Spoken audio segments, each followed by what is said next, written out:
Bom, boa noite, sejam bem-vindas, bem-vindos, bem-vindes. Estamos aqui num sentimento muito, muito importante, que é um sentimento de esperança, nessa noite, com uma convidada mais do que especial, uma pessoa que vem fazendo com que a gente entenda o que é essa casa tombada, uma pessoa que veio compor de um jeito muito especial mesmo, e a gente vai conversar ao longo dessa nossa noite.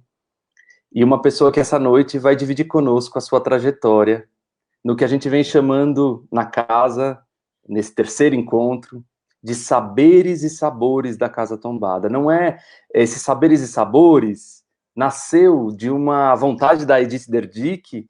Na verdade, ela disse: vamos falar um pouco dos saberes da casa. E a gente lembrou de um texto do Roland Barthes, que ele fala que não há sentido se o saber não tiver sabor. Então a gente colocou esse nome para buscar também o gosto desse saber, né? Esse gosto que fica na vida da gente. Essa pessoa é a Adriana Friedman. Bem-vinda, Adriana. E muito Obrigada. agradecido. Eu que agradeço esse convite tão especial, viu, Juliano? Porque eu já fico emocionada desde que você me fez o convite, porque pensar na jornada da gente é forte, viu? Quando você diz, vamos conversar da sua jornada, e acho que pega muito forte, assim, no lugar muito da emoção mesmo, né? Mas eu acho que essas conversas, os saberes e sabores vão por esse lugar, né? Por esse fio do coração. Então, eu queria te agradecer por essa possibilidade e também pelo teu depoimento, enfim, dessa parceria, né, com a casa, né? Essa parceria que a gente está tecendo a tantas mãos lá. E, enfim, vamos conversar um pouquinho, né? Você é autor, você é Ângela, autores, né? Corajosos desse É, espaço. é bom começar por aí, porque a gente fala de autoria, né, Adriana? Acho que falar de trajetória tem a ver com falar de autoria, né? A gente às vezes acha que está sendo autor, né? Mas a gente vai percebendo que são muitas vozes que vão compondo a gente, né? E essa é uma questão, acho que eu já vou te perguntar para começar, já dando boa noite a todo mundo que está chegando, a gente bonita que está chegando aqui para essa conversa de hoje. Já vi que a Jaque, a Laisa, tem o pessoal da pós, o pessoal do Ai, grupo de minhas lindas. estudos, muita gente bonita chegando aqui que a gente já conhece, né? E outras bonitas que a gente não conhece tanto, mas que estão compondo conosco essa noite. E aí, falando de autoria, eu sempre penso numa coisa que uma amiga me disse uma vez, né? Ela é argentina e ela me falou uma vez que todo mundo, a primeira coisa que pergunta é de onde você é aqui no Brasil, né? E que ela disse que no começo ela achava isso gentil, mas com o passar do tempo ela foi pensando, puxa, eu já sou tão daqui, né? Que estranho essa coisa, né? E aí ela sempre diz isso, né? Ela diz esse sentimento que ela tinha, né? Um pouco do lugar de fazer país, de fazer o país onde ela vive, e ao mesmo tempo ter em si, né? Um outro nascimento, até porque nós inventamos como humanidade essas fronteiras que às vezes nem são tão porosas, né? Nem se permitem tanta relação. Então eu vou começar por aí, começar dessa sua primeira, talvez esse primeiro passo, né? Que é o teu nascimento e o teu nascimento para o Brasil. Se você pudesse contar um pouco desses começos, né? Que eu não sei se tem a ver com a infância já aí. Então, se você puder trazer essa primeira palavra, acho que seria bem bonito para a gente começar a dar o chão dessa conversa nossa. Então, é interessante tua pergunta, que é a pergunta de todos, mas ao longo da vida a gente vai descobrindo que a gente é de tantos lugares, né? E eu nasci no Uruguai, eu nasci em 59 e passei, na verdade, eu cresci no Uruguai, né? Fiz toda a minha escola, até antes de entrar na faculdade, na universidade. Então, eu cheguei aqui no Brasil em 80, eu tinha 20 anos, mas na verdade eu fui chegando antes, né? E eu acho que também nessa minha jornada voltada para as infâncias, para esse meu olhar assim inquieto, né, com as crianças, isso começou bem antes. Eu acho que começou na minha infância mesmo, né? Por tudo que eu tive, por tudo que eu não tive, né? E eu, desde muito cedo, já trabalhava com crianças, já adolescente trabalhava como monitor em acampamentos, né? E sempre tinha uma questão que estava comigo: ninguém entende as crianças, né? Claro que a gente parte da própria vivência, mas começando a conviver, né? E isso me acompanhou a minha vida inteira. Então, quando você diz vários nascimentos, claro, tem um nascimento físico, concreto, mas de verdade, eu nasci num país e eu tenho raízes familiares, né, de pais, de avós, que vêm do Uruguai, mas vêm também de outros vários países, do leste europeu. Então, quando eu fui descobrir isso muitíssimo tempo depois, eu comecei a entender algumas coisas, né?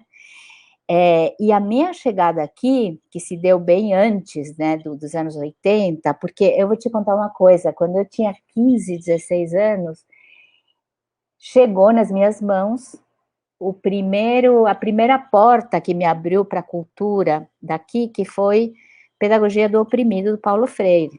Eu morava lá, ditadura, e chega este tesouro na minha mão. Então, aquilo para mim foi muito forte. Talvez tenha sido uma das razões que eu me encaminhei para entrar na área de educação.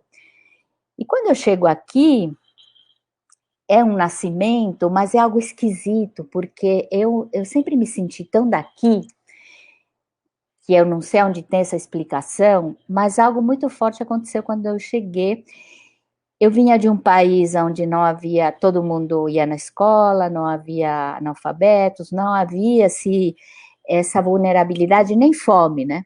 E quando nos anos 80 eu chego aqui, eu tenho essa percepção. A primeira questão que me vem forte é: puxa vida, para eu morar aqui, trabalhar aqui, criar meus filhos aqui, eu preciso dar meu grãozinho de areia para a área de educação e para a área social. Então, algo, e eu não sei de onde vem, isso não tem explicação, talvez, né? Talvez está no nosso destino, né? Mas assim começou, então, meu nascimento aqui, e com uma identificação fortíssima, que veio de um cotidiano, que veio muito, como eu te digo, primeiro o Paulo Freire, depois os amigos, a música, as leituras. Então, eu comecei a mergulhar num lugar que eu sentia um pertencimento, e não sei, acho que tem coisas que a gente não explica, né? Então, só... E você se forma em pedagogia em 83, É né? isso mesmo. Esse caminho, você falou de uma coisa muito bonita, que é quando você reconhece que sua família não era do Uruguai, né? Quando você reconhece que sua família veio de muito antes e de muitas outras travessias, né? E que acho que faz parte dos movimentos do mundo todo, né? Acho que a gente vai também tomando contato e vai descobrindo que cada uma e cada um de nós tem esses empurrões, né? Alguns mais violentos, outros mais idealistas, né? Mas quando você foi visitar essa ancestralidade, eu vou chamar assim, tá? Mas esses seus antepassados, esse teu caminho, você reconheceu também essa marca da pedagogia, eu estou chamando pedagogia aqui, esse olhar para esses que nascem, né? Eu lembro sempre da Hannah Arendt, né? Ela diz que quando nasce uma criança, a gente decide se a gente vai amá-la ou se a gente vai rejeitá-la, né? É uma decisão, né? Nunca é uma escolha, é sempre uma decisão. E aí eu fico pensando, lá na sua história, se você encontrou alguma dessas histórias, ou até construiu para você essa história, não sei, porque para mim aqui, né, para a gente, para a Casa Tombada, mas também acho que para as nossas relações de conhecimento, a partir do momento que a gente pensa educação, pensa conhecimento, acho que é muito importante, né, esses vínculos que vêm de antes, né, que trouxeram a gente até aqui, né, esse certo agradecimento também a tanta gente que nos trouxe até aqui, mas reconhecer um pouco essa imagem da pedagogia, se você pode trazer alguma anedota para a gente. Eu não sei se seria da pedagogia em si, mas talvez o que eu fui reconhecendo, isso não aconteceu lá quando eu era jovem, né? Isso aconteceu não faz tanto tempo, de eu revisitar essas minhas raízes, né? Mas talvez não da pedagogia, mas acho que de valores, valores de vida, sabe? Eu acho que isso realmente eu fui compreendendo, e tem muita coisa das minhas raízes que eu ainda não conheço, né? Então, só para você ter uma ideia, eu tenho raízes que vêm da Rússia, que vêm da Hungria, que vêm da Polônia. Então, é uma mistura na época da guerra, das guerras, né? Então, são todos... são todas famílias que migraram e vêm para a América do Sul, alguns chegaram no Brasil, outros chegaram na Argentina, no Uruguai, no Chile, mas eu reconheço muito mais uma questão de valores do que esse viés para... Muito pensando nas relações humanas, né? Eu acho que daí sim eu consigo reconhecer nos meus avós, principalmente, enfim, avós paternos, maternos, mas eu acho que vem muito desse lugar. Porque, na verdade, sabe, Juliano, eu na minha família, nós somos 4 irmãos, eu sou a mais velha, eu sou a única que entrou nessa área, né? E meus pais não tinham nada a ver com essa área. Então, eu acho que há um pouco, né, de raiz, um pouco de escolha, um pouco de destino, né? É um mistério. Somos um mistério. Muito lindo isso, porque também vai nos colocando, né, que a vida não é tematizada, né, a gente vai compondo os nossos assuntos sem saber muito bem como é que eles vão se fazendo. Só chama atenção aqui, o Cristiano, que é o meu irmão, está perguntando como que eu acompanho essa conversa. É assim que a gente acompanha, vocês podem ir escrevendo aqui no chat, e a gente vai falando um pouco do que vocês estão escrevendo. Tem coisas lindas já aqui, né? Eu vou falar de algumas pessoas chegando, Suzana Diniz, Luiz Carlos, Valéria, Lucélia, Cristiane, não é a Rogério aqui, Cristiane e Rogério, Alice Bandini, a Cari Sarrego, a Jaqueline, a Cidinha, Jocileide, o Murilo diz que a alegria, a delicadeza das palavras da Adriana, o envolvimento com o nosso país. Bom, tanta gente, Yasmin, Rosana, Tereza, sejam muito bem-vindas. E a gente está só no começo de uma conversa aqui, em que nós chegamos agora, então, no ponto dessa escolha, que não sabemos se é sempre uma escolha decidida, assim, né? Ou se também tem a ver com isso que a Adriana traz como palavra, que é o destino, né? E aí, pensando um pouco nesse caminho, né, Adriana, você foi estudar metodologia de ensino. E metodologia é uma palavra que ficou esquisita na nossa língua, né? Mas é tão fundamental porque é o estudo do caminho, né? É o estudo do caminho, é tão bonito pensar assim, né? E queria te ouvir um pouco sobre isso, sobre esse teu desejo, quer dizer, ainda no campo da pedagogia, né? Você vai no comecinho dos anos 90 se dedicar a esse tema, digamos assim. E aí queria que você trouxesse para a gente assim, como é que você foi para aí e o que você colheu no seu cesto aí nesse momento, né? Bom, quando eu estava ainda estudando na faculdade, eu trabalhei em várias escolas, era professor de criança pequena, né? Educação infantil, na época não se chamava assim, né?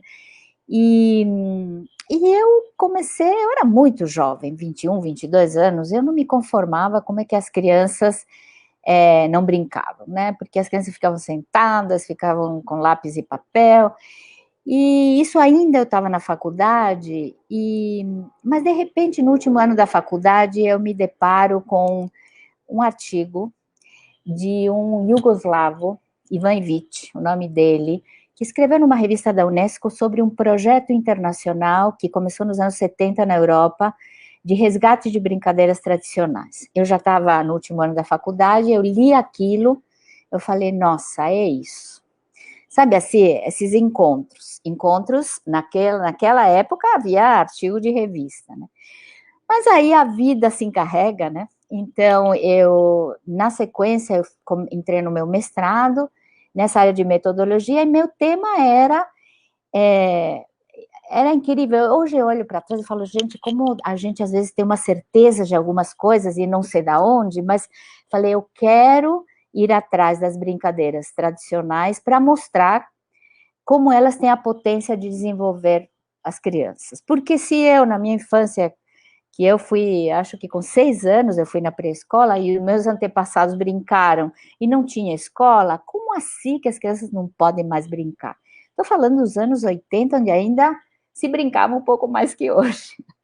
Bom, e aí, então, eu, ao mesmo tempo que estava fazendo o meu mestrado, começou a surgir um movimento que na época se chamava de brinquedotecas, né, de implantar brinquedotecas, Mas eu me liguei a um grupo da Faculdade de Educação da USP, onde a gente fez um grupo de estudos na época, que depois virou o Labrimp, que é o Laboratório de Materiais e Brinquedos, que foi a primeira brinquedoteca universitária. Nós começamos como um grupo de estudos, eu mergulhei no estudo do tema dos jogos tradicionais sem entender, ainda para mim tinha um viés de folclore, eu ia procurar referências nos folcloristas, iconografias, mas aí a gente, nesse grupo, resolveu convidar alguns estrangeiros para o primeiro congresso sobre o brincar, foi na USP mesmo. Quem foi um dos convidados? Ivan Evite. Então, a gente convida ele, que é o iugoslavo, ele era da Faculdade de Psicologia lá em Belgrado, antes da guerra, né? E aí, então, a gente faz um grande congresso na época, falar de resgatar brincadeiras populares, tradicionais, estava totalmente na contramão, ninguém se interessava. O interesse era brinquedo industrializado, consumo, jogos pedagógicos, né? Mas aí você imagina, né? Todos nós sabemos, a gente lê aquele autor, você fica encantado, né? E de repente você conhece ele, tem um vínculo, começa a construir um vínculo pessoal, né? Foi muito importante para mim a vinda dele, e depois ele me convida a ir para lá. Ele me convida a ir para Belgrado, para a Iugoslávia, e foi uma experiência incrível, sabe por quê? Porque é aí que eu vejo esse mundo sem fronteiras. Eu não falava a língua, lá na universidade falavam em francês, mas a língua serbo-croata, né? Mas eu fui conhecer escolas, eu sentei com professores, com estudantes, com educadores, e eu percebi, isso aí foi em 91, que os problemas lá no leste europeu eram idênticos aos nossos aqui. Então, eu me senti tão identificada, né? Porque mesmo sem falar a língua, as escolas com as mesmas questões, a educação com as mesmas questões, né? Então aí, enfim, o projeto que foi minha tese de mestrado, e por que metodologia do ensino, né? Eu tinha meu mestre aqui, Piaget era meu mestre, né? Depois eu vou falar, porque depois eu descubro que nas ciências sociais metodologia do ensino é um palavrão até, eu sempre falo para as minhas alunas, né? Mas na época era como que se eu precisava ter aonde me aferrar, né? Então, eu trago na minha tese esse tema, né? Então, a importância da gente retomar as brincadeiras espontâneas, tradicionais, e mostrar que potência elas têm. Então, esse foi meu trabalho. E depois a gente continuou algumas pesquisas fora do meu mestrado, em outros estados, né? Então, naquele momento, já era um tema um pouco diferente, né? Do que vinha essa correnteza, do brincar. E eu acho que é isso que eu queria puxar um pouco, porque de alguma forma, né, a gente sabe hoje, eu vou falar assim, né, 30 anos depois, quantas gerações, né, se a gente pensar assim, então, na aceleração do tempo, porque se a gente pensar em advento da internet, por exemplo, a gente está falando que foi depois disso, né, a rede, né, a gente conseguir se ligar com o mundo, você já estava nesses vínculos, e aí a gente começa, então, a fazer o mundo em rede. Mas pensar uma coisa, né, 3 décadas depois, quanta gente foi influenciada por esse teu estudo, e pessoas que passaram de várias áreas, né? Se você pudesse falar um pouco disso, né? Bom, eu posso falar vários nomes aqui, né? Vários nomes que a gente hoje admira profundamente, que são pessoas de referência, né? Na cultura brasileira, na educação brasileira, né? Mas, assim, como que é isso para você e como foi esse processo também, né? De ter influenciado, porque acho que isso também é importante a gente reconhecer, né, quando a gente influencia, e ao mesmo tempo ver a influência acontecendo no mundo, assim, como que essas influências, daquilo que você influenciou, como que você foi vendo isso acontecer, e o que foi te gerando também, como pesquisadora, como professora, como alguém que se dedica tanto a essa questão da infância, né? Queria que você contasse um pouquinho. Sabe uma coisa que eu aprendi na vida, que tem um fenômeno que, assim, você está aqui preocupado, inquieto com o tema, começa a pesquisar, começa a estudar, começa a ir atrás e, de repente, começa a pipocar em vários lugares o mesmo tema. É um fenômeno muito interessante, né? Mas acho que eu não tinha dimensão, viu, Juliano? Só depois, minha tese de mestrado acabou virando 2 livros na época, um que até hoje está aí, que chama Arte de Brincar, e o outro que era, esse Arte de Brincar era a coletânea das brincadeiras, mas o outro, que era mais assim, mostrar a potência para o desenvolvimento das crianças, ele meio que virou um clássico, se estuda nos cursos de graduação. Mas na época, eu não tinha a mínima ideia nem dimensão. Eu acho que eu comecei a ter essa dimensão quando eu comecei a ser convidada para dar aula, fazer palestras, e eu vi as pessoas me agradecendo por ter escrito aqueles livros. E, então foi ali que eu começo a perceber uma influência, porque livro é como um filho, né? Você põe o filho no mundo, ele não é mais teu. Você não sabe, né, o livro menos ainda, você não sabe para onde vai, nem nada disso. Então, eu comecei a perceber como aquilo era importante, era forte.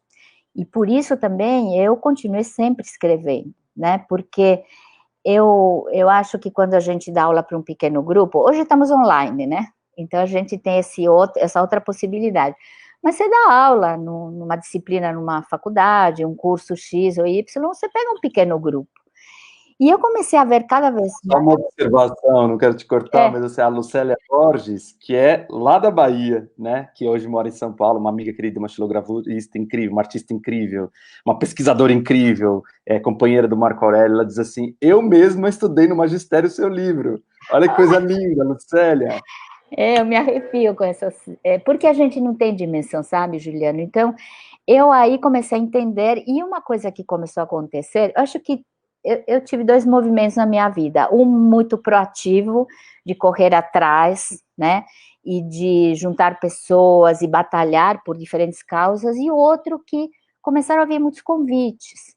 Então, para mim, essa via de mão dupla tem sido muito interessante, porque ao mesmo tempo que não é pouco esforço, né? Correr atrás e você publicar e você formar as pessoas, porque para mim sempre foram os caminhos, né? Mas uma coisa forte que aconteceu, e talvez por isso, Juliano, eu não tenho só uma influência, eu não tive só uma influência acadêmica, porque eu nunca fiquei só na academia, né? Eu fiz uma escolha para eu poder também ter essa autonomia, e eu comecei a trabalhar com muitas ONGs e fundações, né, como consultora em projetos, porque eu peguei uma década, nos anos 90, quando começam a Fundação Abrinq pelos Direitos da Criança, eu comecei na fundação dela, trabalhando num projeto de formação, de pesquisa, de brinquedotecas, e é a partir dali que começam a surgir as fundações, os institutos e as ONGs não filantrópicos. Então, o tema da infância, explode, sabe? Porque veio uma necessidade imensa. Então, eu acho que um pouco minha trajetória foi seguindo os passos da história, né, também. Então, é um pouco isso. Eu acho que o alcance dos livros, dos artigos. E uma coisa que eu aprendi na minha área, isso eu vou te contar com uma educadora argentina, que se chama Inês Moreno, porque eu vinha da academia, então eu pensava, puxa, eu vou falar sobre a importância do brincar, dos jogos, do lúdico, mas o que adianta falar na teoria? Então começou aí a crescer em mim a ânsia de levar cursos mais vivenciais, a experiência pura. Mas não só, eu queria um pouco trazer, olha, a consistência do conhecimento, da pesquisa, e olha a importância de vivenciar. Isso começou lá atrás com o Brincar, com os cursos, muito inspirada nessa educadora especialista, ela tem uma escola de jogo na Argentina, e ela foi a primeira pessoa que eu sinto que me deu coragem para fazer diferente, para propor esse caminho mais vivencial. E eu acho que isso mexeu muito com as pessoas, mexe até hoje. Eu acho que tem isso que eu acho que tem aí uma pergunta, porque eu acho que a gente fica sempre nessa ideia de partilhar um saber, né, e um sabor com esse saber, que acho que quando você entra agora no lugar da experiência, quer dizer, eu senti a partir desse encontro com a Inês que seria necessário, então, fazer esse vínculo, né, entre o chão da experiência da vida, né, e essas relações teóricas, enfim, tudo que você estava descobrindo ali nesse caminho como pesquisadora, né, que é às vezes a gente descobre coisas e elas são difíceis de traduzir, incluso, né? Porque não é assim, a gente está no processo de pesquisa e a divulgação científica é uma coisa fácil. Não, ela se dá também por meio da escrita. E você é uma pessoa que escreve muito. Então, eu queria que você trouxesse para a gente um pouco, e acho que para casa isso é muito importante, mas eu acho que para o mundo que a gente vive nesse momento, né, que a humanidade atravessa, esse instante histórico mesmo, essa escrita que você optou, né, essa escrita mesmo, esse jeito de escrever, que você pudesse falar um pouco dessa sua escolha e desse caminho, o que isso significa para você, que caminhos você percorre, como é que você escreve, se você tem metodologia de escrita, se você enfim, acho que é uma curiosidade que todo mundo tem e que sempre quando a gente ouve a experiência de outro, a gente aprende também se o nosso caminho é bom, se a gente pode aperfeiçoá-lo, enfim. Bom, eu acho que eu vou te contar uma experiência um pouco traumática que eu tive, e aí começa, né, minhas opções. Quando eu acabo minha tese de mestrado, naquela, né, aqueles termos bem da academia hermética, nós não podemos falar na primeira pessoa, temos que falar na terceira pessoa, acabou e recomendo que meu livro vá para uma editora, seja publicado, que a tese seja publicada. Chega na mão de um editor, um psicanalista, imagina, eu piagetiana, um psicanalista começa a ler meu trabalho e queria mudar tudo, né? Então, aí vem o primeiro grande impacto, que eu, na verdade, assim, eu não ia mudar a minha linha de pensamento, mas eu precisava traduzir. Para mim, ali começou uma percepção que o que era mais importante para mim era comunicar. Aquele professor, e aí quando o educador, o professor, não só acadêmico, e também uma coisa muito importante para mim foi quando eu entro via Fundação Abrinq no terceiro setor, eu começo a trabalhar com pessoas, muitas delas, que não têm formação universitária, que vêm de outras áreas de conhecimento. Então, para mim, uma questão fundamental era, eu preciso comunicar numa linguagem o mais acessível possível. E foi interessante, porque não, esse livro foi para o mundo, depois teve algumas edições, reedições, mas para mim, depois eu comecei a escrever outros livros, e sempre eu ficava aqui, puxa, o que a academia, né, aquela academia mais dura, vai pensar dos meus livros, né? Porque eu sempre trazendo, digamos, a consistência, as referências, para mim sempre é importante, mas tentar achar um caminho de uma comunicação mais direta. E a outra questão, como eu escrevo, como me vem, né? Eu escrevo muito, Juliana, eu escrevo todo dia, né? Escrevo diários, vem inspirações, sou cheia dos cadernos, das cadernetas e tal, e tenho muita coisa escrita que de vez em quando eu volto nela, né? Mas, de repente, é o jeito que eu tenho, mesmo assim, quando eu estou ouvindo uma palestra, uma aula, eu escrevo. Mesmo que eu não volte, é como se de uma geração, assim, talvez antiga, né, mas que a caneta e o papel e poder dar forma àquele pensamento, para mim, é uma forma de assimilar, talvez, né, talvez seja o jeito. Então, é interessante porque nesse último livro, depois a gente fala um pouco mais, talvez foi a primeira vez que eu me permiti trazer, porque eu escrevo desde criança poesia, né? Eu, na minha 10 anos, já escrevia poesia. Até tenho esses cadernos por aí, são coisas que a gente guarda, né? Cartas, poesia, mas então, eu me permito, nesse último livro agora, depois de tantos livros e artigos e tantos anos, de trazer muito esse meu lado que vem da inspiração pura, né? Então, tem muito de uma poesia aí que se mistura com conhecimento acadêmico e a prática, a vida real, né? Isso eu aprendi na antropologia, muito. E na prática também, né? E isso se traduz num gesto, né? Eu acho que isso que você está falando é muito bonito e potente, né, para a gente pensar, né? Você trouxe uma questão geracional, né? Talvez seja uma coisa da gente escrever e pôr, claro, porque agora nós temos os dígitos, né? Mas tem algo aí, né, desse gesto da inscrição, né? Esse gesto de notação, de notar, né? De notar, né? Que eu acho que é. E isso tem muito a ver com o processo. Bom, eu vou só ler algumas coisas que as pessoas estão escrevendo, porque aí eu já vou te fazer uma pergunta que o Murilo faz aqui, que eu ia estar nas minhas perguntas, o Murilo, nós nem nos conhecemos, mas estamos em pura sintonia, porque o Murilo fez exatamente uma das perguntas que eu vou te fazer. Então eu vou ler a pergunta dele, que está bem mais bem elaborada. Mas há algumas coisas aqui lindas. A Jaque, lá da Pós, né? Ela diz assim, essa escrita fluida da Adriana me cativou desde o primeiro texto que eu li. Né? Então, acho que essa ideia do cativo, acho que é muito bonito, né? Do vínculo.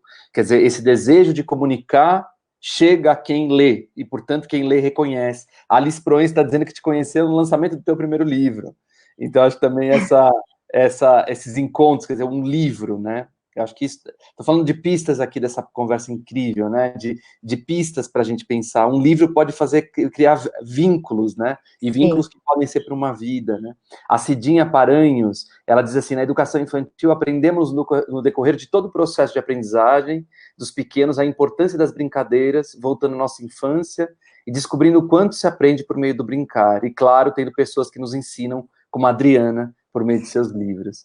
A Luísa Grilo, Luísa, quanto tempo que eu não te vejo. Eu também preciso escrever sempre que faço uma aula, palestra. Tenho vários cadernos em casa. A Alice, registro são memórias para e do coração, né? Aqui, dizendo que eu estou escovando as palavras, estou escovando, não, estou lendo o que vocês estão escrevendo, vocês estão escrevendo bonito. E o Murilo, lá atrás, ele faz uma pergunta, deixa eu ver se eu localizei aqui. Então você falou das notações, das suas cadernetas, você falou desse teu desejo, você gosta disso, e que você falou uma coisa linda, que você falou tradução, né? Eu, particularmente, acho um exercício muito generoso quem traduz. Toda vez que eu vou ler um livro, eu faço uma coisa particular, assim, eu vou confessar para você. Eu agradeço aquele tradutor, aquela tradutora. Eu até me emociono, às vezes, porque eu escrevo o nome da pessoa, sabe? Estou lendo um livro, eu sempre penso que essa pessoa, quantas horas, quanta vida, claro, ela está ganhando coisas, mas é uma generosidade muito grande traduzir alguma coisa para alguém, né? E o Murilo fala uma coisa que é a sua travessia para a antropologia, porque me parece que essas notações são um pouco um pedaço importante da antropologia, né? E como se deu isso, que mudança foi isso na tua trajetória de vida, que seria muito potente, ele diz aqui, você contar isso para gente. Sim, eu vou contar, porque, como eu te digo, na época que eu começo minha pesquisa das brincadeiras tradicionais, eu saí da caixinha da pedagogia, eu saí da caixinha da educação, então eu ia em bibliotecas, centros culturais, bibliotecas de faculdades diferentes, eu estava pesquisando o que para mim se encaixava no folclore, né? Mas acho que ali já tinha uma questão, e também tinha uma questão quando eu, nos anos 90, começo a trabalhar nas ONGs, nas comunidades, começo a trabalhar no terceiro setor com um público muito além da escola, né? Com outros lugares, espaços, instituições e territórios que acolhiam crianças. Aquilo, para mim, eu sempre digo, foi meu pós-doc. Ali eu aprendi, antes do meu doutorado, foi minha grande escola. Essa foi minha grande escola, porque aí também, Juliano, a palavra traduzir conhecimento e começar a escutar as histórias com as crianças e desses adultos que perpassavam muito aquele universo da educação, da pedagogia, né? E aí, trabalhando com diversidade de territórios e de pessoas, muita diversidade, de todos os tipos de diversidade nesse leque,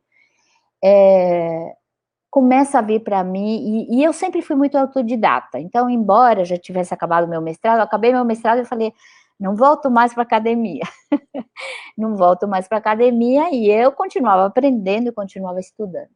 E tinha uma pergunta que me pegava muito forte, era quem de verdade escuta as crianças? Eu quero contar um episódio bem importante na minha vida, que foi quando eu estava na Fundação Abrinq, nós estávamos no Sesc Vila Mariana, a gente tinha organizado um evento do Brincar, a gente sempre tinha contato com muitas referências do exterior, a gente convidava, tinha uma comunicação, aí as fronteiras começam a se diluir cada vez mais, né? Porque a questão e a problemática e os temas também estavam em outros lugares. Eu também já viajava muito pelo Brasil, eu conheci muitas regiões diferentes, e cada lugar para mim era um mundo diferente. Então eu acho que a primeira grande questão foi, puxa vida, dizer, como Piaget dizia, né, que tem uma linha, tem um estágio de desenvolvimento de uma forma linear, aquilo não fazia sentido. E eu começo a perceber muitas realidades, mas eu continuo esse estudo de uma forma autodidata e eu começo a descobrir que existia um universo, e eu não sabia nada, né, entrar nesse universo das ciências sociais, que estava olhando para a cultura das crianças, para as linguagens das crianças, estava olhando com uma outra lente, e de repente eu descubro que tinha um universo que nunca jamais conversou com a educação. Porque a gente vem, né, ainda muito forte de uma cultura muito fragmentada, cada um, né, no seu pedacinho. Então, quando eu começo a descobrir isso mais uma vez, porque eu acho que, sei lá, faz parte um pouco do meu movimento de querer transmitir esse conhecimento de alguma forma. E aí, não houve jeito, e eu vou para esse universo das ciências sociais. Eu vou fazer meu doutorado nessa área de antropologia da infância, entre parênteses, porque o da infância não estava na universidade, não se conhecia muita coisa, né? Quando eu entro, eu fiz na PUC, né, que é um lugar de cabeças muito abertas, mas o que eu descubro, a primeira coisa, eu sento ali e falo, não sei nada, eu não sei nada. Então, meu grande mestre na antropologia, e eu quero citar aqui, porque acho que os grandes mestres, eu tenho grandes mestres que não são tão conhecidos, vou falar um pouquinho, mas ele é o Edgar de Assis Carvalho, que é um grande antropólogo da complexidade, ele traduziu a maior parte da obra do Edgar Morin, e eu vou dizer que com ele e com a Lúcia Rangel, que foi minha orientadora, uma grande conhecedora da cultura indígena, eu aprendi tudo. Eu sentei ali, foram anos de dizer, puxa vida, não sei nada da vida. Então foi ótimo isso para mim. E ao mesmo tempo, eu levo lá para eles, enfim, e depois para o mundo, esses autores, esses pensadores que começam a construir a antropologia da infância, né? Eu acho que também eu sempre tive. E perdão. Esse tema porque você acha que você logo no início da tua fala você diz muito dessa escuta, né, que aparece, escutar as histórias das próprias crianças, mas dos adultos que estão com as crianças, ou seja, então essa palavra, esse verbo ativo, né, da escuta, ele está aí já presente como consciência, digamos, quer dizer, ele está atravessado a tua vida toda, obviamente, mas chega uma hora que ele entra num estágio de consciência, né, quer dizer, opa, tem alguma coisa aí. E o quanto que ele aparece com mais contundência nessa etapa da tua vida, porque você vai fazer esse doutorado, termina esse doutorado agora, uma década atrás, né, mais ou menos uma década atrás, aí, 2011. E como que foi essa travessia? Porque acho que também o Murilo pergunta nisso, talvez como aparece para você, né, porque aí a gente vai falar um pouco do livro, obviamente, dessas suas experiências mais recentes, né, com a escrita e com a pesquisa, mas queria entender um pouco dessa palavra, desse verbo, né, escutar, como que ele te aparece. Então, veja, uma coisa que eu vou percebendo ao longo dessas décadas todas é que tem temas que viram moda. Então, por exemplo, brincar virou moda. Nos anos 90, começam a surgir, assim, ativistas, pesquisadores, cursos, disciplinas, mas também uma moda de todo mundo embarcar nisso, porque é muito sedutor, por um lado. Mas eu tinha uma preocupação como formadora que isso não ficasse assim numa moda, num vazio. Por isso sempre criei essas pós, esses cursos livres, né? A coisa aconteceu com esse tema da escuta, né? Então veja que interessante. Você sabe, porque aí foi que a gente se conheceu, quando eu chego aqui com esse curso de pós-graduação, depois a gente fala um pouco mais, mas para mim essa palavra, essa expressão a vez e a voz das crianças veio. E quando até a gente trocou uma ideia, que se acha do nome, falou, não, deixa esse nome mesmo. Na época, meus estudos mais profundos iam pelo caminho da observação. E eu comecei a compreender o que era observar, que é bonito isso, sabe, Juliano? Porque observar na sua raiz quer dizer observar, se colocar a serviço de e por baixo. Então, bate incrível com essa questão de observar a criança, né?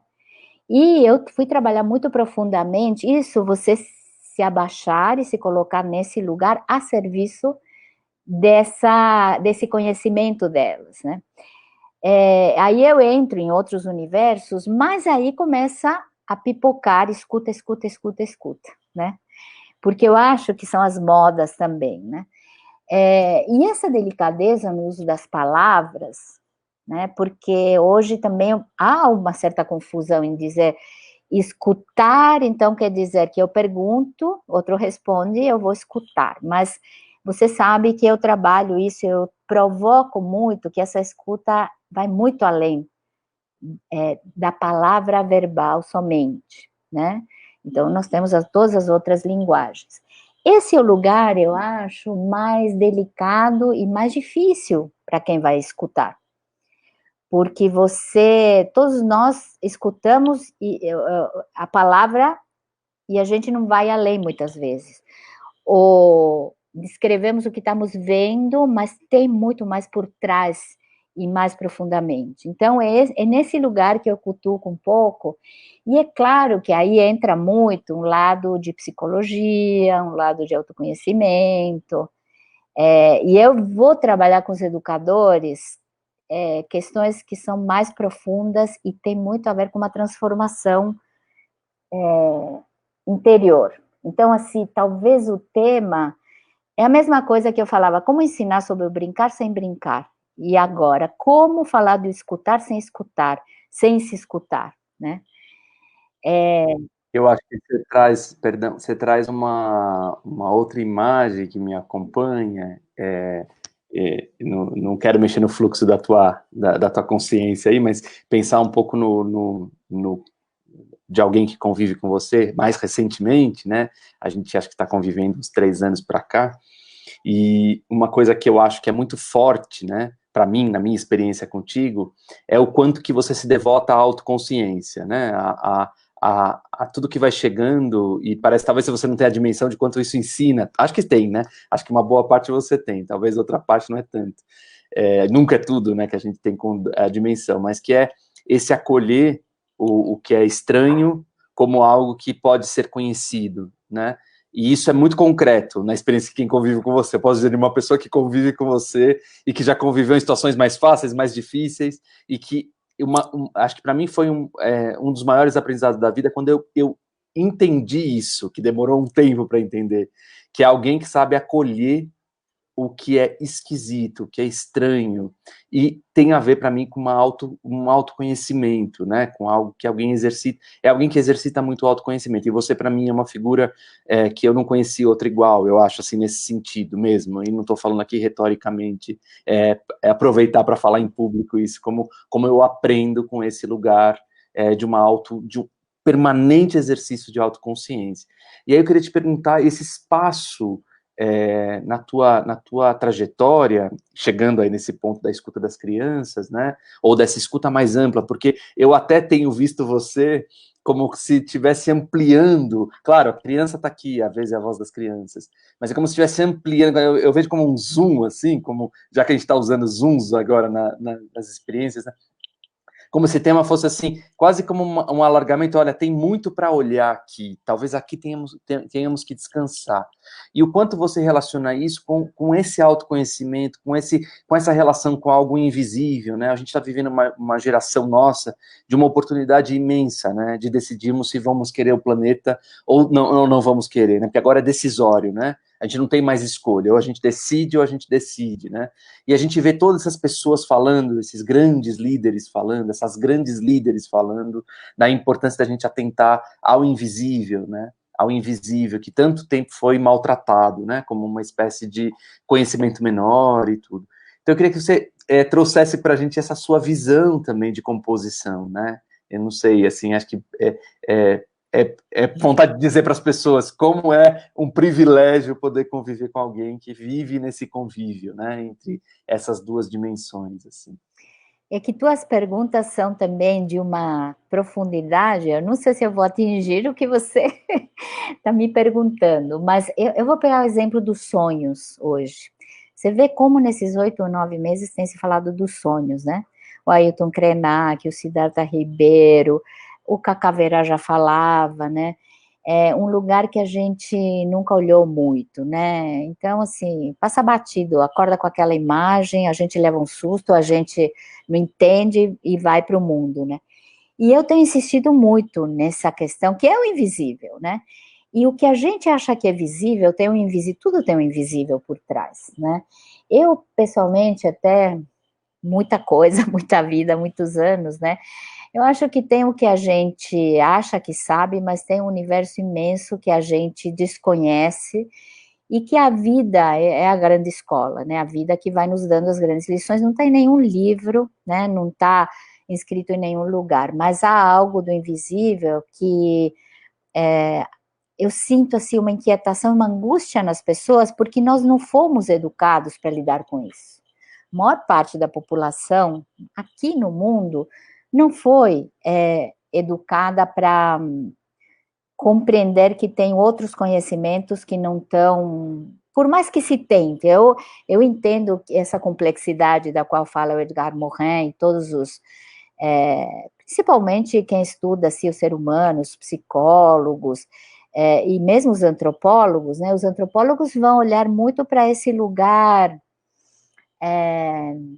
um lugar muito desconhecido. Quando você diz acolher o diferente, é isso que o antropólogo faz, que eu aprendi, mas não aprendi nos bancos da faculdade, nem nos livros, né?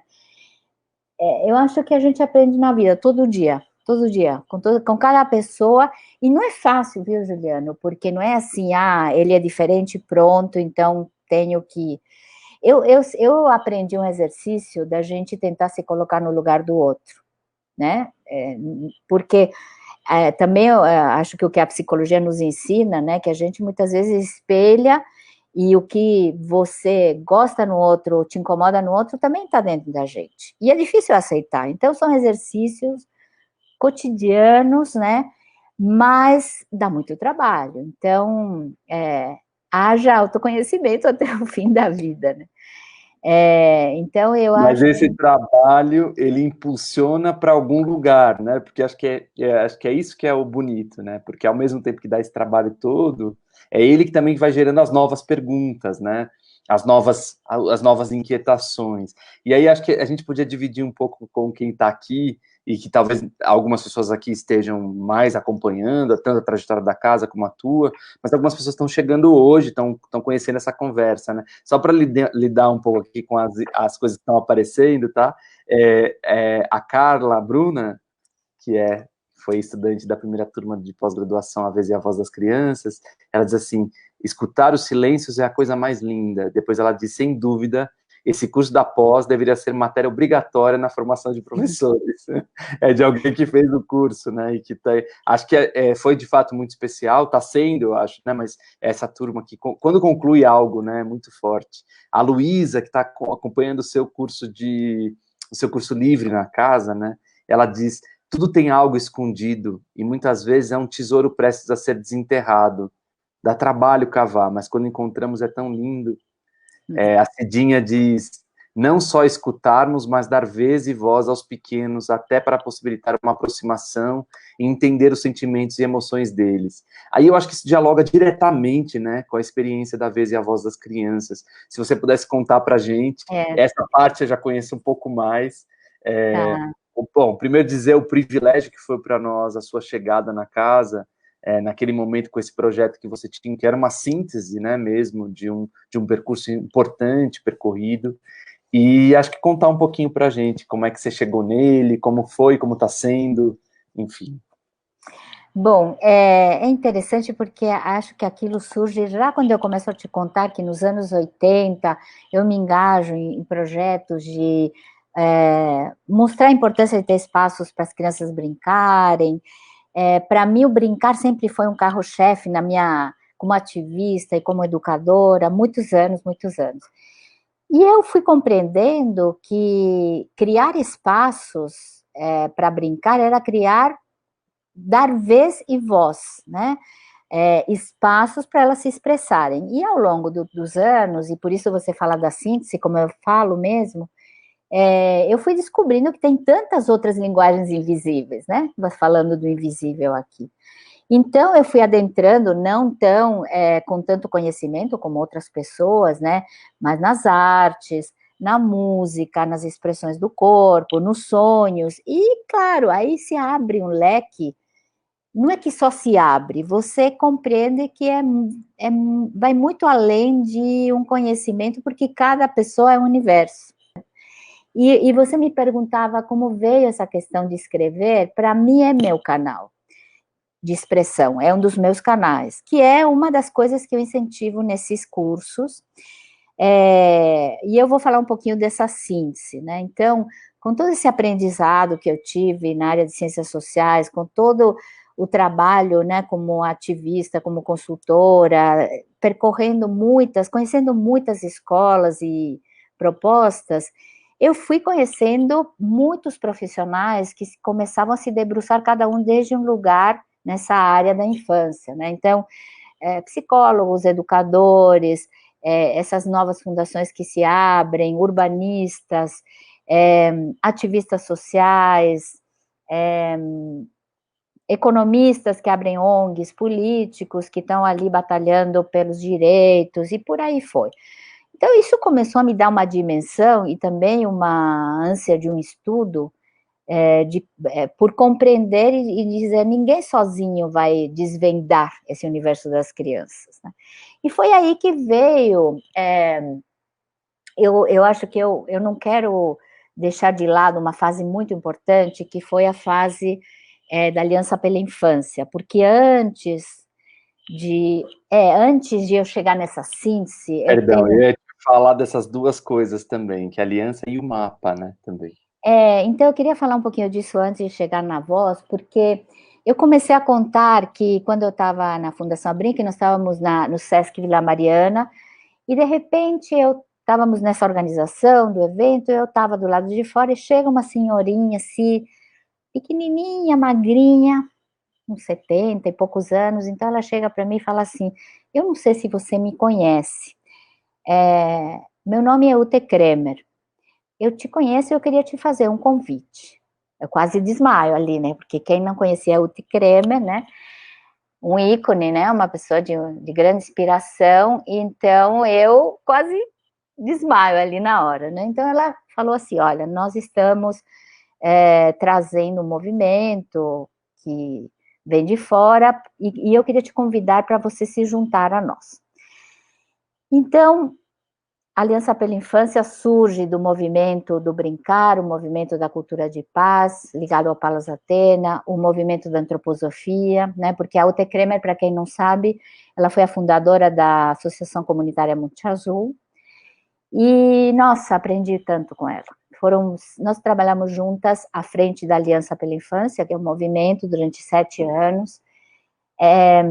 Eu aprendi não só do universo da antroposofia, mas aprendi da vida com ela, né? Até hoje ela está com 83, mas a gente tem uma grande amizade, assim, foi muito importante. E para ela o que foi importante, que ela se descobre no mundo fora da favela e fora do mundo da antroposofia, o quanto ela era querida, admirada. Então, isso para mim, ali nesse movimento se juntaram muitas pessoas que até hoje somos parceiras, viramos amigos, né? Algo muito forte. E também o que decorreu dali dos vínculos, né, Juliano? Porque tudo é vínculo, eu acredito muito nisso. Eu não sei te dizer exatamente como, a gente pertence a uma rede, a Rede Nacional pela Primeira Infância, que sempre teve o apoio de uma fundação holandesa, a Bernard van Leer, e eu pertencia a essa rede, e em 2013 eu recebo um convite deles, né, para eu fazer uma pesquisa. Eu já fazia pesquisa, né, com crianças sobre infância, para identificar naquela época quais eram as comunidades de crianças que precisariam mais, quais seriam as necessidades e quais eram as vulnerabilidades. A partir daí, eu começo a estabelecer um vínculo com eles, e eles queriam que eu fizesse um levantamento das fundações principais, não eram muitas na época, né? Mas para mim veio uma coisa muito forte. Eu tinha uma intuição que aconteciam coisas invisíveis, que ninguém sabia, que ninguém conhecia, e eu falei, tudo bem, eu posso te passar o nome de todas as organizações e fundações hoje, 2013, aí teve as grandes manifestações em 2013, aquilo para mim foi um sinal muito importante. Eu falei, tem mais coisa além do horizonte. E eu propus da gente conhecer justamente quem estava de alguma forma impactando as crianças, mas que não necessariamente eram conhecidos. Então, a gente montou uma plataforma e a gente começou a conhecer que pessoas da área das artes, da música, da cultura, pessoas no fundo do quintal da casa, no território da periferia, estavam fazendo coisas incríveis. E a gente começou a mapear, esse foi o mapa da infância brasileira, né? Que no início era tão interessante, Juliano, porque a gente conversava às vezes com algumas lideranças de alguns grupos da periferia, eles não entendiam porque a gente estava convidando para esse movimento. Não entendiam que eles estavam fazendo algo muito importante para a vida das crianças. E aí começamos a montar uma rede, assim, de verdade, isso foi uma rede impressionante, até hoje, assim, isso me deu a oportunidade, e eu agradeço, como eu te digo, de ter pessoas profundamente inspiradoras na minha trajetória, desde a UTE, que é muito conhecida, até pessoas que hoje já são mais conhecidas, como o Rodrigo Rubido, com o movimento Elos, né, Guerreiros Sem Armas, o Reinaldo Nascimento, que tem toda uma história, que cresceu aí no Jardim Ângela, e hoje ele está à frente da pedagogia da emergência. Então, eu conheci pessoas que, naquela época, nem eram tão conhecidas, mas que eu vi ali aquela semente, aquele brilho, sabe? Então, esses foram grandes mestres. Sabe o que, Juliana? Assim, eu acho que cada pessoa, como você, como os parceiros, os alunos, para mim, com cada um eu aprendo, né? Então, acho que isso é algo... E aprendo a exercer a escuta, sabe, também. E foi daí que vem essa, quando eu digo daí, né, da somatória dessas experiências, que são experiências muito profundas, porque elas não são, vamos dizer assim, estrito sensu políticas públicas, né, estrito sensu, né, mas elas são referenciais fundamentais, né, para a política pública, incluso, né, e a gente sabe que o quanto que, às vezes, até mais eficientes, né, porque elas têm um alcance mais imediato no território. E queria te perguntar um pouco como que isso te deu o salto para fazer essa síntese da voz das crianças, como oferecer uma trajetória mesmo, né, para pensar essas várias, acho que você usou a imagem do Edgar Morin, né, da teoria da complexidade, talvez seja isso, né, talvez seja falar, já que tem uma complexidade envolvida, o que a gente precisaria de simplicidades para compor, como ele diz, né, que a complexidade é a somatória de simplicidades, eu amo essa frase dele. E acho que você vai fazer essa composição com essa experiência da vez e a voz, né?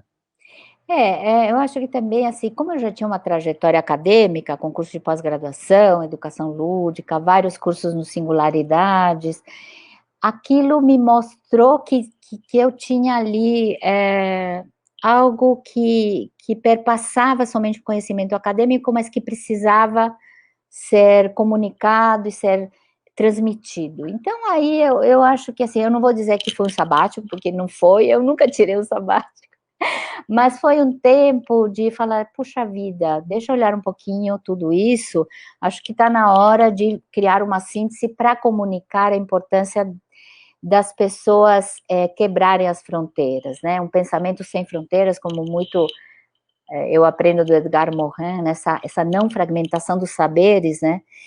E foi aí que surgiu essa síntese que, quando eu bato na porta aí da Casa Tombada e vocês me recebem, eu nem sabia se seria uma pós, mas tinha aí uma ideia, né, uma preliminar, que virou a pós-graduação, de trazer, assim, esses diferentes atores, muitos formados, né, muitos especialistas e muitos ativistas. Então, desde sempre, para mim, aquele que não tem a graduação, não tem a pós-graduação, mas tem uma pós-graduação de vida, na experiência, né? Incrível, pessoas muito, muito inspiradoras, e eu acho que essa é a vantagem da gente estar num lugar como a Casa Tombada, aqui, onde a gente tem essa flexibilidade de poder acolher essa diversidade de seres humanos, porque o que importa é que são pessoas que fazem de verdade, e para mim isso é tudo, né? Então, a gente constrói essa pós, e foi muito interessante, porque quando a gente lança essa pós, né, Juliano, foi uma surpresa, um susto, uma surpresa, mas puxa vida, quantas pessoas interessadas, né? Eu, na época, já estava um pouco também com a ideia. Para mim, veio uma coisa que eu não sei se você diz, tem coisas que a gente não pode escapar e são decisões, e uma era poder transmitir esse conhecimento, juntar as pessoas, e a outra era continuar escrevendo para chegar em mais pessoas sobre esse tema, né? E é claro que se abre um leque, um universo, que quem está fazendo e fez o curso sabe, de um universo de pesquisa infinito.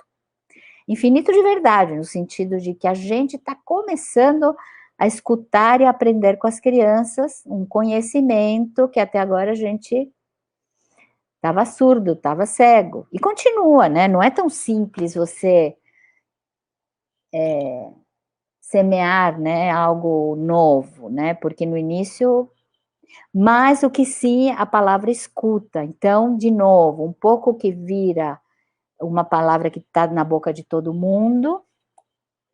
E, de novo, eu fico, e não só no nosso tema, né, em várias camadas, em vários grupos, né, e eu acho, e esse cuidado que você, Ângela, tem muito com as palavras, com a palavra falada e com a palavra escrita, e que eu tenho muita admiração, porque é um cuidado, assim,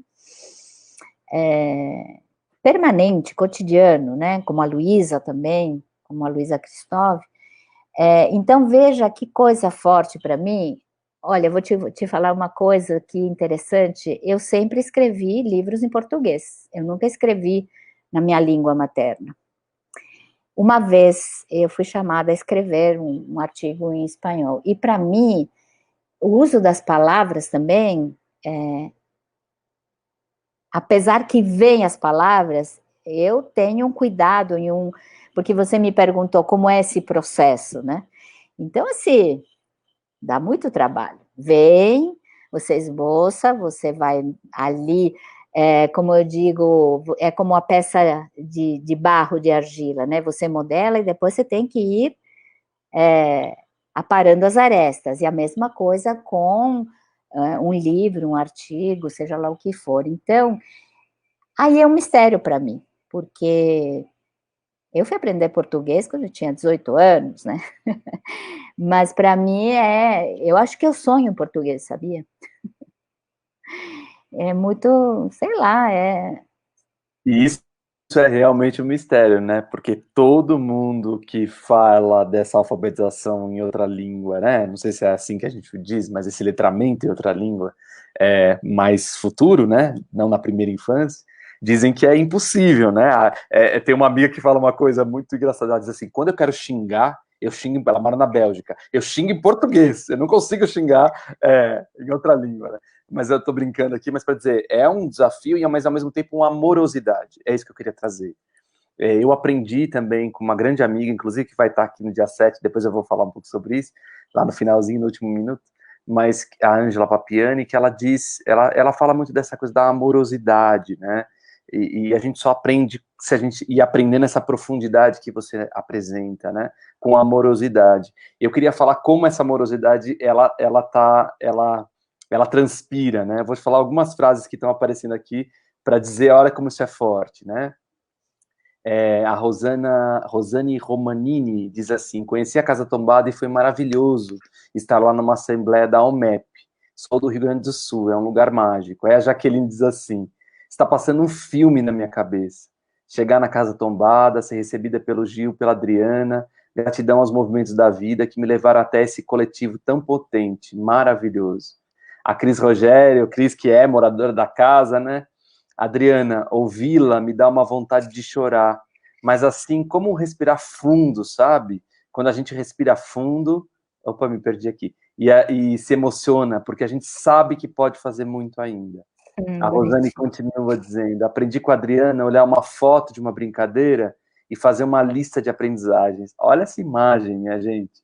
A Valéria Santos, Valéria, queridíssima Valéria, a fala da Adriana nos reconforta e nutre. É um respiro em tempos tão desafiantes. Aí tem muitos corações, a Alice Proença dizendo que linda, Adriana. Uma suave e leve fala, Fátima diz, que tem um efeito contagiante, devemos exercer a escutativa sempre. E aí falar um pouco desses transbordos, né? E mais uma vez da escrita, este curso não se bastou curso, e se transformou num livro. E como foi esse processo e aonde ele está para as pessoas, como que elas acessam o seu livro, como que elas chegam até ele, né? Bom, no início, você imagina, acho que eu já te contei isso, que eu queria que aquilo virasse uma coleção e chamar cada especialista para escrever sobre seu tema, mas em tempos tão graves quanto os que a gente tem vivido, eu recebi um convite para fazer isso e depois voltaram para trás, né? Mas aí eu tive essa oportunidade da editora Panda Educação fazer esse convite para eu escrever sobre esse tema, e realmente o que eu tentei nesse livro, o livro se chama A Vez e a Voz das Crianças, até vou mostrar, já que é a única imagem que está aqui comigo, A Vez e a Voz das Crianças, Escutas Antropológicas e Poéticas das Infâncias. É o mesmo nome da pós, e aí eu pedi licença, né, Juliano, para você, nessa questão, porque é interessante, porque eu acho que o livro e a pós nascem juntos, né? Mas quando eu efetivamente vou escrever o livro, também já tinha quase que acontecido 1 ano e meio de curso de pós, e nesse livro eu realmente trago um pouco, mas de forma profunda, e numa tentativa de trazer, como eu te disse, a minha inspiração poética e sensível, as bases sobre esse tema tão importante, olhada desde várias áreas de conhecimento, né? Eu trago nesse livro, claro que não vai dar tempo aqui, mas talvez isso venha dos meus ancestrais, né? Que é um tema que a gente pouco trabalha, e a Jaqueline, que está aqui, é uma das pessoas que se encantou muito com isso, que é a ética, né? O tema da ética, quando a gente fala dessa escuta, é um tema muito incipiente, muito importante, né? Acho que ainda vai dar muito pano para manga, e mais hoje, né, Juliano, nesse momento histórico, nós vamos ter que reinventar as éticas, né? Porque hoje, quais são nossas bases éticas, né? Na sociedade como um todo. Então, acho que é um tema que vai ocupar muito aí das nossas trocas e merece, né?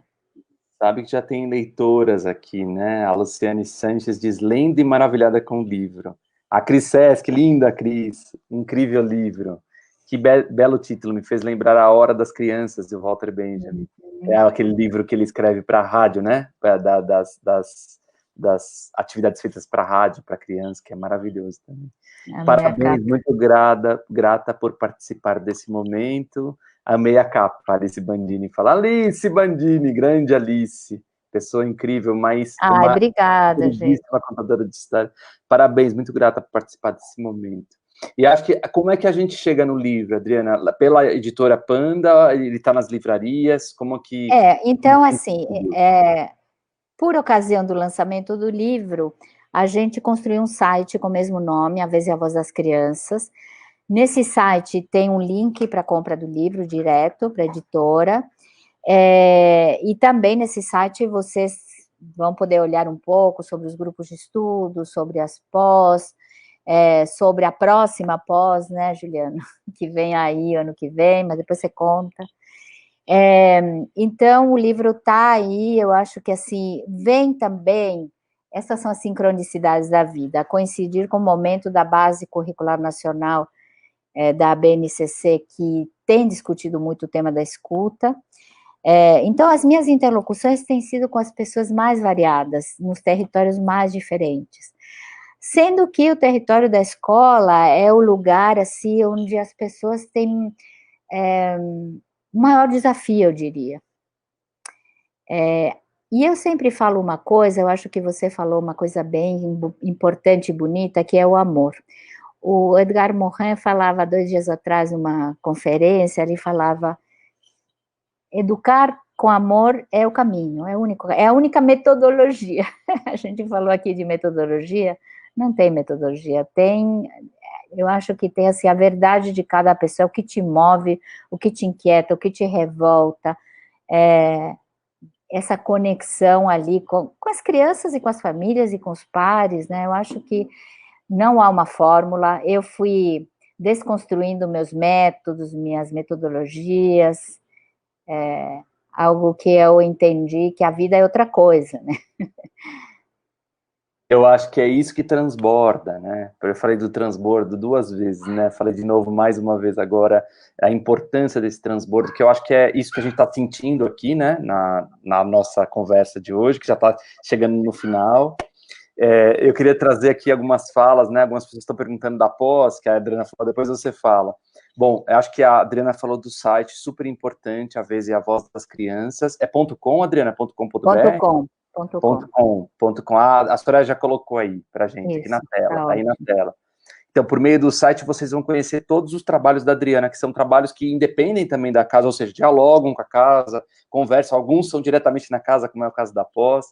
E também eu acho que é uma das coisas que eu admiro muito no trabalho da Adriana, é essa permanente aposta, né, nos grupos de estudo, porque os coletivos vão se formando e as pessoas vão trocando suas experiências, é sempre muito rico, né, o que a gente ouve desses grupos de estudo, então eu acho que vale a pena muito vocês conhecerem.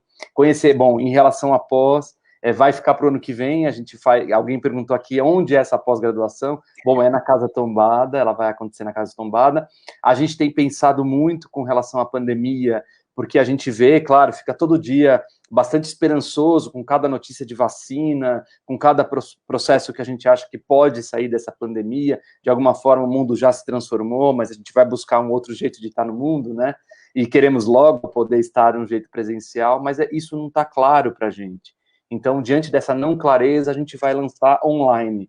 Então, ela vai ser uma pós online, mas no segundo semestre do ano que vem. Nós estamos construindo com muito cuidado cada etapa, para que em agosto de 2021 a gente possa começar cursando essa pós online, né? Essa pós 100% online. E aí sim, pessoas de fora de São Paulo podem estar na experiência conosco. Eu acho que é isso, acho que são etapas que precisam ser cuidadas, né? Só para dividir aqui com vocês, mas estamos na construção. Queria dizer, assim, que eu descobri recentemente que a Adriana, ela é fã, ela gosta demais da Frida Kahlo.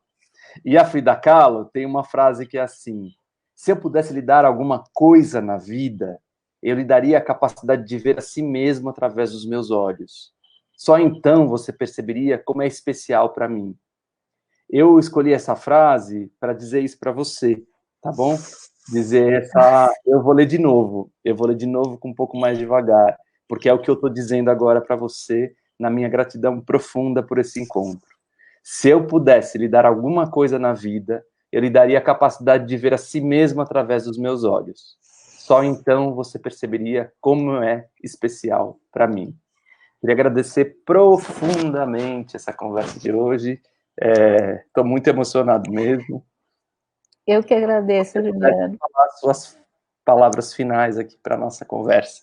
Olha, nossa, você me toca aí num lugar assim muito profundo e dizer que o quanto eu aprendo toda hora, toda vez, com todas as trocas, né, que a gente tem, mas como eu te digo, assim, eu acho que tem algo de muito profundo em cada um, de muito especial, de muito único. Eu acho que essas conversas, essas lives, essas trocas, são muito inspiradoras para todo mundo, mas eu acho que o caminho, e nesse momento a gente não está conseguindo sair, não está conseguindo se abraçar, não está conseguindo viajar, então vamos fazer a viagem para dentro, para voltar para fora o tempo inteiro, sabe? Essa viagem que às vezes dá muito medo, né? Mas eu acho que é fascinante. E eu te agradeço por esse convite tão especial, foi muito, muito especial para mim, também estou muito emocionada. E agradecer quem eu não estou vendo aí, mas realmente, assim, do fundo do coração, muito, muito obrigada, Juliana, por tudo. Muito, muito, muito agradecido. Agradecer cada pessoa que esteve aqui conosco. Foram bastante pessoas, né? A Lais, a Júlia, a Luísa, a Alice, a Lígia Pim, a Alice Proença, a Rosane, Tricotando Palavras, Cidinha. As pessoas estão dizendo que a frase que eu li para você representa cada uma delas. Flores para você. Então, mandando flores para você. Muito bonito aqui, que alegria poder ter essa conversa essa noite, agradecer profundamente, e a gente continua essas conversas, dizendo só para vocês que no dia 7 de dezembro, a gente vai receber a Ângela Papiani, que vai contar a sua trajetória com o movimento de indígenas no Brasil. Ângela Papiani tem uma participação importantíssima como jornalista, mas como ativista na causa indígena desde o final dos anos 70. Então a gente vai poder ouvir também a trajetória da Ângela, como ouvimos hoje, com um privilégio imenso, essa trajetória dessa pessoa, pedacinho da trajetória imensa da Adriana. Adriana, boa noite, fica bem. Obrigada mesmo. Abração. Beijo grande. Valeu. Um beijo grande para todo mundo que muito agradecida. Obrigada. Beijo, até já. Beijo.